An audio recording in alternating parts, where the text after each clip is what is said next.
গোটা পৃথিবী এই সোশ্যাল মিডিয়ার মাধ্যম দিয়ে জাভেদ আখতার বলে একটা ফিল্মের আর্টিস্ট আছে, নিজেকে জ্ঞানী বলে, বই লেখে, দামি দামি কথা বলে। সে আল্লাহ বলে বিশ্বাস করে না যে সৃষ্টিকর্তা বলে কেউ আছে, ধর্ম বিশ্বাস করে না, মুসলিমদের ছেলে, ধর্ম মানে না। তার ডিবেট হলো মুফতি সামাইল নদভির সঙ্গে ডিবেট চলছে। এমন একটা ইংরেজি বলেছে, জাভেদ আখতার বলছে, ভাই आप इतने डिफिकल्ट अंग्रेजी बोले हम समझ नहीं पाए, थोड़ा आसान भाषा में मुझे सवाल करेंगे। मुफ्ती साहब क्षमा চেয়ে বলছে, লোকরা বলছে মৌলবীরা কিছুই জানে না। তোমার জাভেদ আখতার রাস্তা খুঁজছিল পিশাবখানার, খুঁজে পাচ্ছিল না কোন দিকে পালাবো। সে ব্যর্থ হয়ে গেছে তার মিশনে। ইসলামের জয় হয়েছে, মুফতি সামাইল নদভির জয় হয়েছে, বলুন সুবহানাল্লাহ। প্রমাণ করিয়েছে সৃষ্টিকর্তা আছে এবং একজন, আর কেউ নয়, একজনাই পৃথিবীর সৃষ্টিকর্তা, একজনাই মালিক। অনেকজন মালিক হলে আল্লাহ কোরআনে বললেন, লাউ কানা ফীহিমা আলিয়াতুন ইল্লাল্লাহু লাফাসাদাতা, আমি আল্লাহ ছাড়া আর একটা যদি আল্লাহ হতো পৃথিবীতে মারামারি আর বিভ্রাট সৃষ্টি হয়ে যেত। ওই জন্য আমি আল্লাহ ছাড়া পৃথিবীতে আর দ্বিতীয় কোনো আল্লাহ নেই। এবং আল্লাহর যে ক্ষমতা, বাচ্চাকে দান করেন, কথা বলেন, বাচ্চাকে দেয় আল্লাহ। আমাদেরকে সৃষ্টিকে করেছেন আল্লাহ। হায়াতের মালিককে, মওতের মালিককে, রুজির মালিককে, গোটা পৃথিবীর সব কিছুর মালিক আল্লাহ। আপনি যদি মনে করেন যে না না আমি ইনকাম করছি, যখন রুজির মালিকটা আমি, সঙ্গে সঙ্গে আপনি কুফরি করলেন, শিরক করলেন। না, রুজি আল্লাহ দান করেন। এটা যাদের বিশ্বাস নেই তারা সকালবেলায় উঠে দেখুন, একমাত্র মানুষই আল্লাহর এমন একটা মখলুক যাকে পরিশ্রম করে ইনকাম করে খানা খেতে হয়। ঠিক বললাম না? আচ্ছা, আপনি সকালবেলায় টাকা ইনকাম করে এনে বউকে দিয়ে দিলে, ভাতের হাঁড়িতে ভরে দিলে ভাত হয়ে যাবে? চাল কিনতে হবে, বাজারটা এনে দিতে হবে, বিবিকে চুলা জ্বালাতে হবে, বিবিকে রান্না করতে হবে, তারপরে প্লেটে খানা। আল্লাহর কসম, একবার সকালবেলায় ফজরের পরে গাছের দিকে তাকিয়ে দেন, একটা পাখি বসে থাকে, আল্লাহ তাকে বিনা পরিশ্রমে রুচি দান করে। শুধু তাই নয়, সে তো 4-5টা দানা খায়, পেট ভরে যায়। সমুদ্রের তলে 3 ভাগ প্রাণী আছে, তার মধ্যে সব থেকে বড় প্রাণীর নাম হচ্ছে নীলতিমি। এই নীলতিমি 24 ঘন্টায় বিজ্ঞান বলছে 100 কুইন্টাল খাবার খাবে। কে রুজি দান করেন? আমার আল্লাহ। 3 ভাগ প্রাণীকে আমি আল্লাহ রুজি দান করি। আর তোমরা আমার উপরে বিশ্বাস করো না? একটা মানুষকে আমি আল্লাহ রুজি দিতে পারি না? এই আল্লাহ ছাড়া অপরকে ভালো, হুজুর 100 টাকা দেন, পারবো না? পারবো না, পকেট থেকে বার করে দিতে পারবো। আচ্ছা, আমি যদি মারা যাই পারবো? আমি মারা গেছি, ইনি চাইলে আর পারবো দিতে? কেন পারবো না? আমার আর ক্ষমতা নেই। এইটা যদি মুসলমান বুঝতে পারে যে হুজুর বেঁচে থাকলে 100 টাকা দিতে পারতো চাইলে, হুজুর মারা গেছে চাইলে দিতে পারবে না, তাহলে আমার কবরে কি করে ভালো মন্দ চাইবি? কথা বুঝাতে পারলাম? আমি গুদা বাংলায় বয়ান করছি। তাহলে আমি মারা গেছে ইয়াসিন, আমার কবরে কি করে ভালো মন্দ চাইবে? আমাদের সমাজে কিছু মূর্খ মুসলমান তারা গিয়ে বড় বড় আল্লাহর ওলিদের কবরে গিয়ে ভালো মন্দ চাইছে, যেটা ইসলামের শিরক।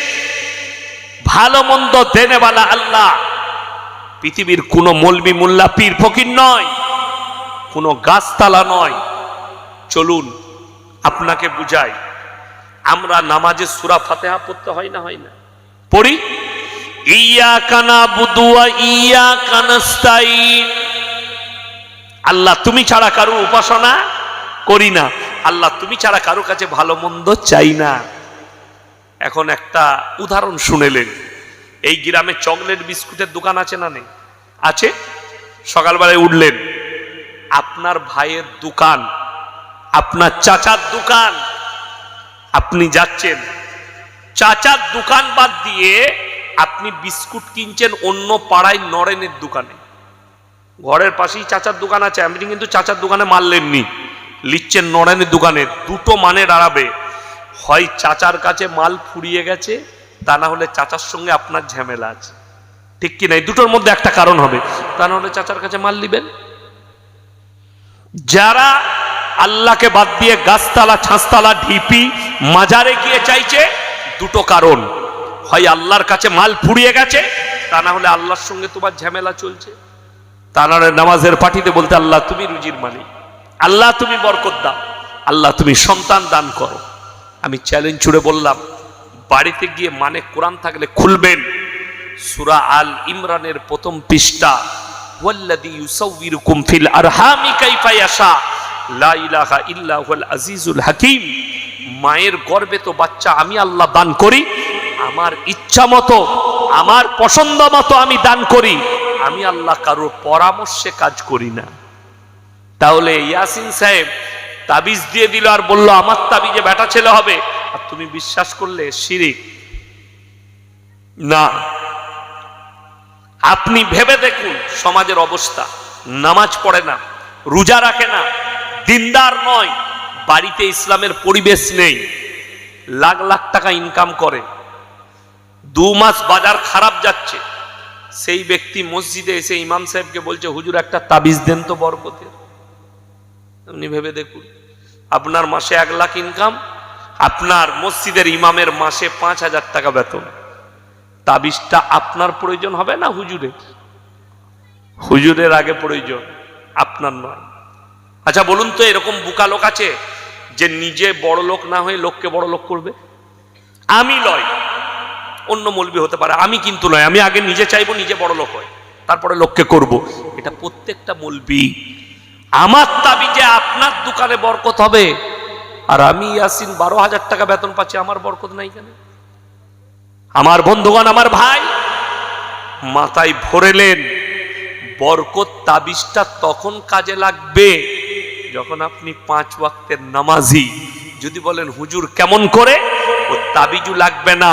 শুনেলেন রাসূলের হাদিস, আল্লাহ নবী সাল্লাল্লাহু আলাইহি সাল্লাম সহিহ হাদিস বর্ণনা করলেন, যারা 5 ওয়াক্তের নামাজি হবে, মৃত্যুকাল পর্যন্ত আল্লাহ তাদের রুজিতে কোনোদিন কমি দিবে না। জোরে বলুন সুবহানাল্লাহ।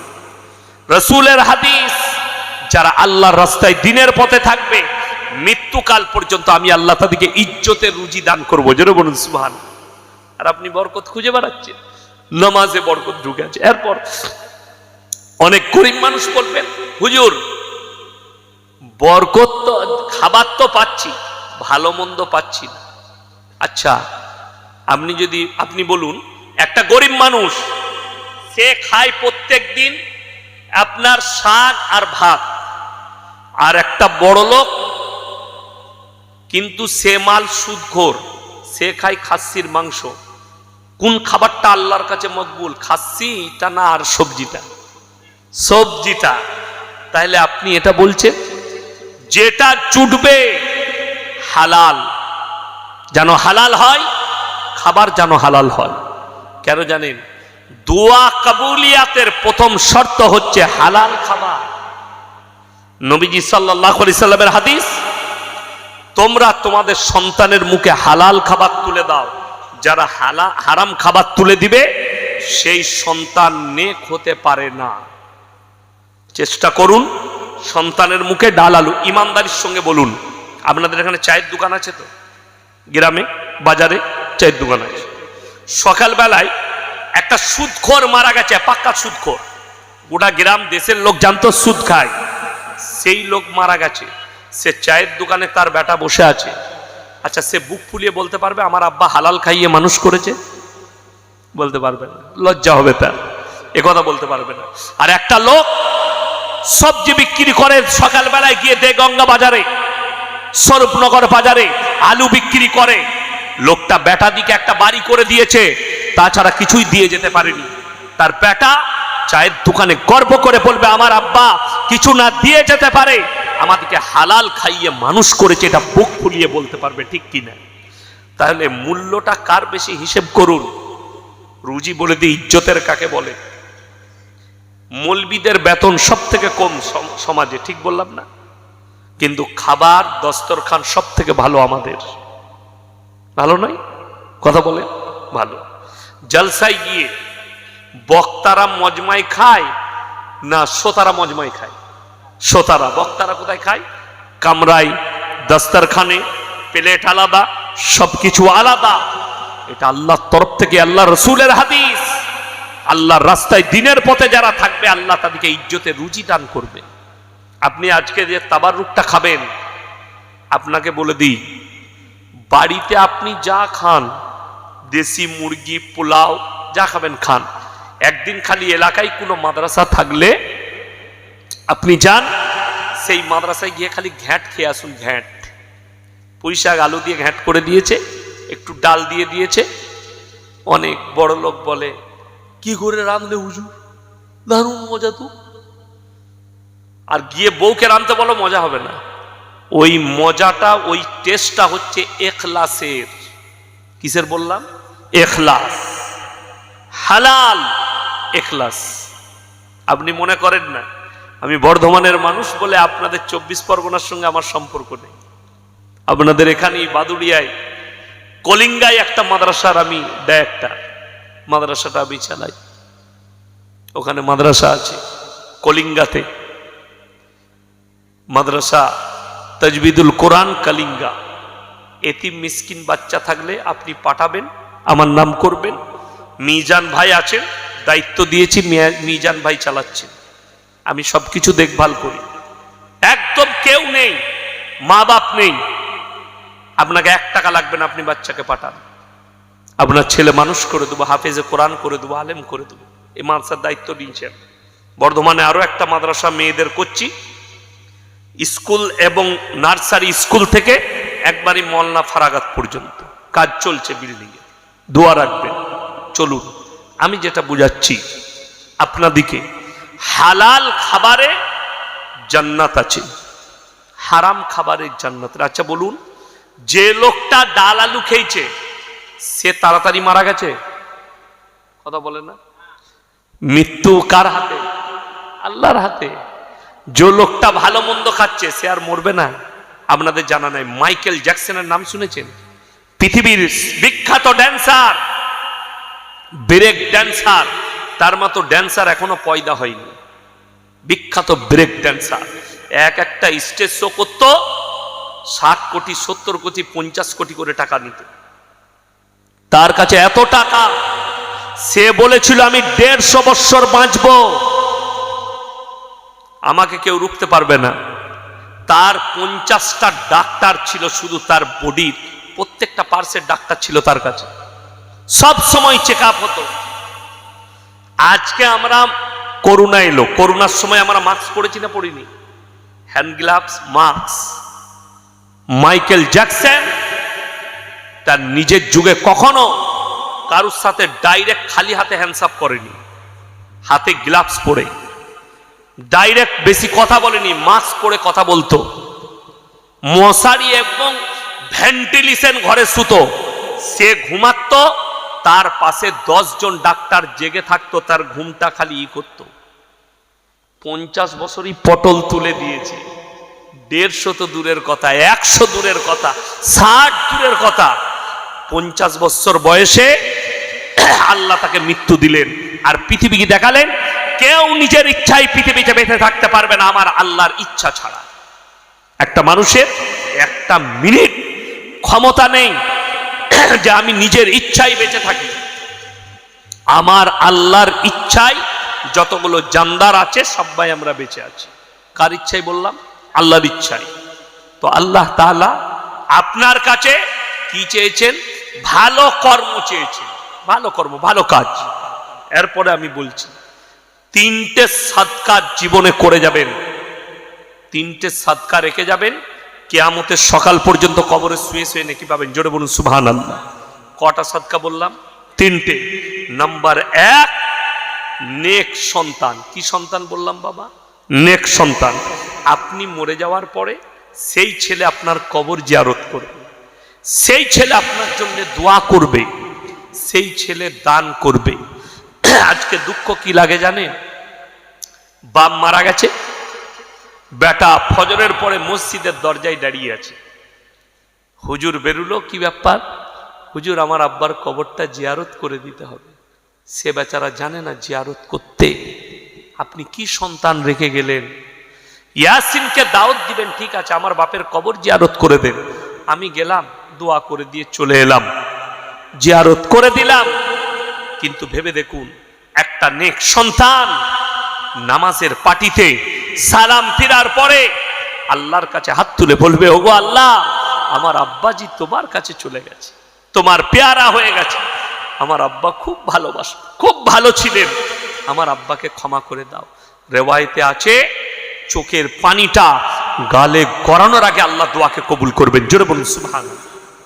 কিন্তু দুঃখের বিষয়, আপনার সন্তান, আপনি নামাজ পড়েন, আপনার সন্তান মদের আসরে থাকে, গাঁজার আসরে থাকে, তার মধ্যে দিন নেই। একটা সন্তানের জন্যে, নারী এবং পুরুষের জন্যে, একটা ছেলে এবং মেয়ের জন্যে তার পৃথিবীতে সব থেকে বড় দুশ্মন কে জানেন? ওই মা বাপ যারা ছেলেদের ঘুমের কষ্ট হবে, ঘুমের ডিস্টার্ব হবে বলে তাদেরকে ফজরের সময় নামাজের জন্য তুলে না। আমার ছেলের বয়স 15, ঘুম থেকে তুলো না, এখন ঘুমাক, এর ঘুমের ডিস্টার্ব হবে নামাজে তুললে। এর থেকে বড় দুশ্মন ওই সন্তানের জন্য পৃথিবীতে আর কেউ নেই। এই শীতকালের রাত্রিতে নিজের 13 বৎসর 12 বৎসরের মেয়েকে তুলে দেন, উঠো, উজু করে নামাজটা পড়ে নাও, তারপরে স্কুলের পড়াগুলো একটু পড়বে, কোরআনটা একটু পড়বে। আজকে কষ্টটা কোথায় জানেন আমাদের? আপনি বেটার বউ দেখতে গেছেন, সন্তানের জন্য একটা বৌমা আনবো, বাড়িতে একটা সুন্দর বৌমা নেব। আমাদের সমাজ বলে সুন্দর বৌমা নেব, সুন্দর আখলাক কেউ দেখে না, চেহারাটা সুন্দর দেখে। গিয়ে জিজ্ঞেস করলেন, মা কোরআন পড়তে জানো? জি, আমি কোরআন পড়তে জানি। সূরা ফাতিহা শোনাও। আলহামদুলিল্লাহি রাব্বিল আলামিন, শুনিয়ে দিল। মাশাআল্লাহ। মা নামাজ পড়ো? জি। বিয়ে হয়ে গেল, তারপর থেকে তার সন্তান হওয়া, এই শ্বশুরের মৃত্যুকাল পর্যন্ত শ্বশুর আর একদিনও জিজ্ঞেস করলো না মা আজকে নামাজ পড়েছো কি? ঠিক বললাম না ভুল বললাম? তাকে কোনোদিন। তাহলে তোমার বাড়িতে বরকত কি করে আসবে? সেই দাম্পত্য জীবন সুখী কি করে হবে? কষ্ট তো ওইটাই আমাদের আলেমদের।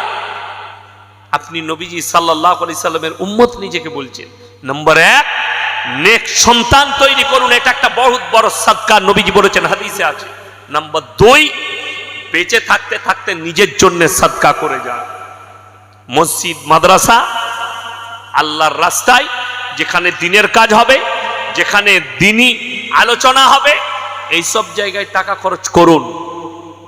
নম্বর 3, খায়রুকুম মান তাআল্লামাল কুরআন আল্লামাহু, যারা ইলম হাসিল করে এবং অপরের কাছে পৌঁছে দেয়, ইলম হাসিল করে। এই দেখুন, আমি এতগুলো কথা বললাম, আমার আগের বক্তা বলল, আপনার ব্রেনে যেগুলো ঢুকলো সেটা আপনার দায়িত্ব, ইমানি দায়িত্ব হচ্ছে অপরের কাছে পৌঁছানো।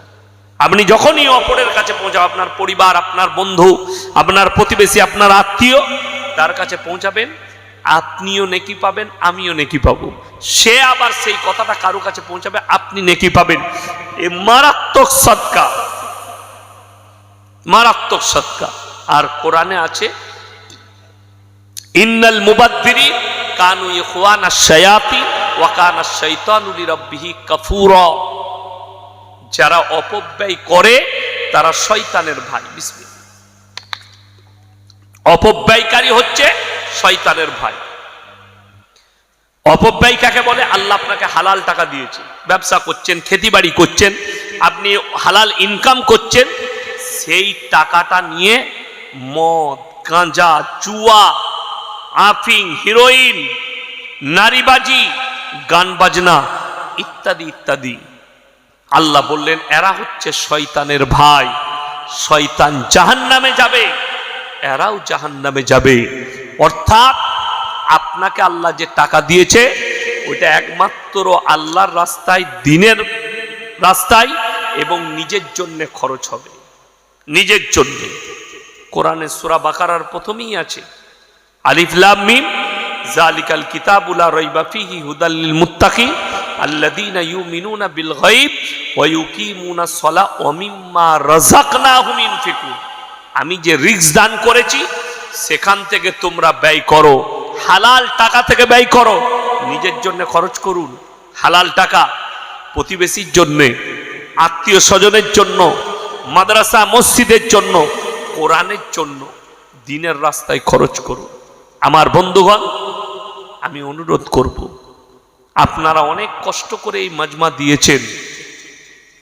অনেকজন বলে জলসা জারি রাখতে হবে, মাদ্রাসা জারি রাখতে হবে, মসজিদ যদি বলেন একটা মুসল্লি 5টা মুসল্লি, তাহলে মসজিদ রেখে কি হবে? না, একজন যদি গ্রামে নামাজ পড়ে তার জন্যই মসজিদ কায়েম থাকবে। একজনের জন্য, একটা লোক ভালো কাজ করে গ্রামে, তার জন্যই মসজিদ থাকবে। 5টা লোক জলসা শুনুন। আমি কেন বললাম যে কেউ কি ডেকে বসাবো না? ডেকে ডেকে জান্নাতে নিয়ে যাওয়া যাবে না। যার ইচ্ছা যাবে সে ফুলের বাগিচায় বসবে, এতে জোর জবরদস্তি নেই। এখানে বসতে হবে ফরজ নয়, এখানে বসলে নেকি পাবেন। একবার সবাই বলুন তো সাল্লাল্লাহু আলাইহি ওয়াসাল্লাম। কেন বললাম? নবীজির উপরে দরুদ পাঠ করা।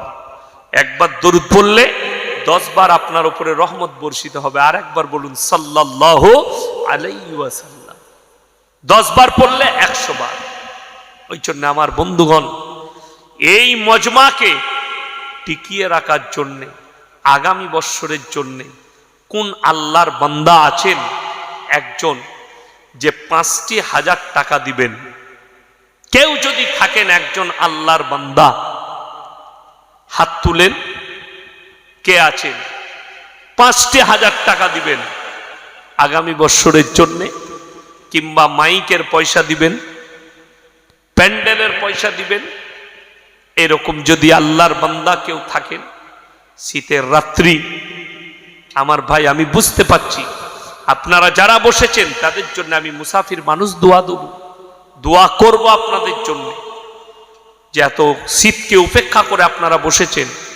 আমি বলবো কে আছেন, কোন আল্লাহর বান্দা আছেন? একজন আল্লাহর বান্দা কেউ নেই? 5টি হাজার টাকা দিবেন আগামী বৎসরের জন্য ইনশাআল্লাহ। কে আছেন? কোন ভাই আছেন? কোন আমার আল্লাহর বান্দা আছেন? 5টি হাজার টাকা মাত্র আল্লাহর ওয়াস্তে। কে আছেন? 5,000 টাকা। কোন একজন ভাই যদি থাকেন আল্লাহওয়ালা, দ্বীনের খাতিরে, নবীজি এলান করেছেন, নবীজি হাদিস বর্ণনা করেছেন, জাকিরা গচ্ছিত সম্পদ। মানুষ তো কিয়ামতের দিনে কাঁদতে শুরু করবে। মানুষ কাঁদবে, আমি যদি আরো কিছু বেশি দিতাম আমার জন্য মঙ্গল হতো। কে আছেন? কোন আল্লাহর বান্দা আছেন? একজন ভাই, একজন আল্লাহওয়ালা কেউ আসুন। একজন ভাই বলুন 5টি হাজার টাকা কে দিবেন? হাতটা তুলেন তাড়াতাড়ি। একজন আল্লাহওয়ালা ভাই কেউ নেই? 5টি হাজার টাকা দিবেন ইনশাল্লাহ। দেখি কোন ভাই পরকালের জন্য, মরণের পরের জন্য কে আছেন? আমার কোন আল্লাহওয়ালা ভাই আছেন? মাত্র 5টি হাজার টাকা বলেছি। যদি না হয় 2000 করে 3 জন বলুন কে কে আছেন? 2000 করে টাকা ইনশাল্লাহ, বেশি নয়। 2000 টাকা কে আছেন একজন বলুন আল্লাহর বান্দা? মাত্র 2000 টাকা। কে আছেন? আমার কোন ভাই আছেন? আসুন। মাত্র 2000 বলেছি। কে আছেন? কোন আল্লাহওয়ালা ভাই আছেন? 2টি হাজার টাকা দিবেন ইনশাল্লাহ। কি নাম বাবু? ওই নামটা দেখুন তো। 2000 টাকা।